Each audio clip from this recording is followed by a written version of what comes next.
Okay, guys, here's the last part of the Ben Shapiro Piers Morgan revisit. Here's the last part, guys. Listen to Ben. Circulation.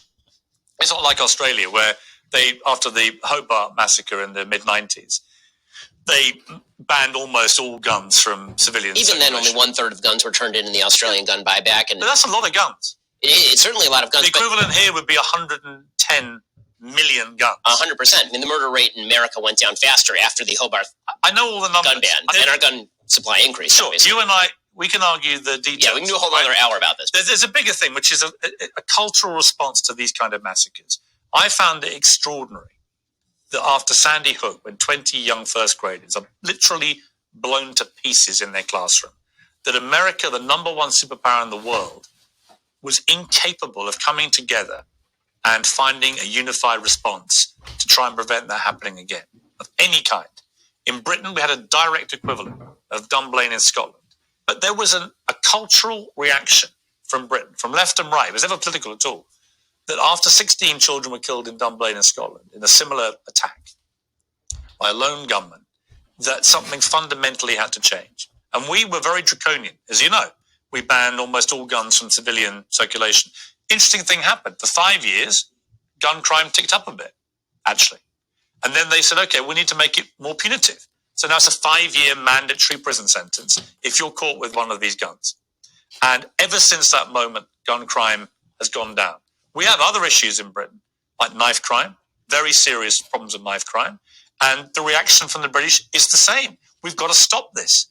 What can we do? Let's limit the amount of knives. Let's make it draconian to carry a knife on the street. In other words, our reaction to knife crime epidemic now is the same as our reaction to gun crime, which is we can't allow this to continue. Let's bring in laws to change it. And it's that is Piers Morgan throwing shades at the American.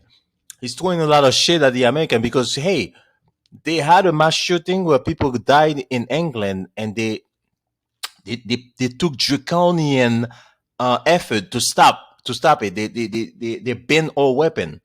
Here in the United States, we had Sandy Hook, we had Columbine, we still don't do anything, and people dying left and right, and they're still dying from mass shooting. So he's telling us how his people, the British people, acted correctly, and the Americans are incapable of doing that. That is sad. Not left and right arguing about it. The three things that I've always tried to campaign for here. Universal background checks. I don't think you're against that. Not in concept, although if it does end with a massive government gun registry, I have a problem. Right, and I understand why, because that comes back to the threat of tyranny and everything else, right? I get that. But I've always campaigned for that. I think there should be a limit on all magazines of 10 bullets. I don't understand why anyone would need more. You don't need it for hunting. You don't need a sports shooting. You can do that. Well, in Britain, if you want a sports shoot, you have a license. Why can't you have that here? And thirdly, I don't see a need in the same way that the only possible need for a machine gun is to kill lots of people very quickly.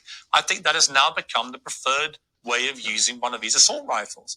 And I don't understand why the argument against machine guns is this, and the argument against these assault rifles is a different argument. To me, it's the same thing. You're just extending common sense. So are you talking about a ban on the sale of ARs and so-called assault rifles, which are really all semi-autos? Are you talking about a full confiscation? Because there are 100 million of those in circulation. I think you would try and do what they did in Australia. You would have a buyback.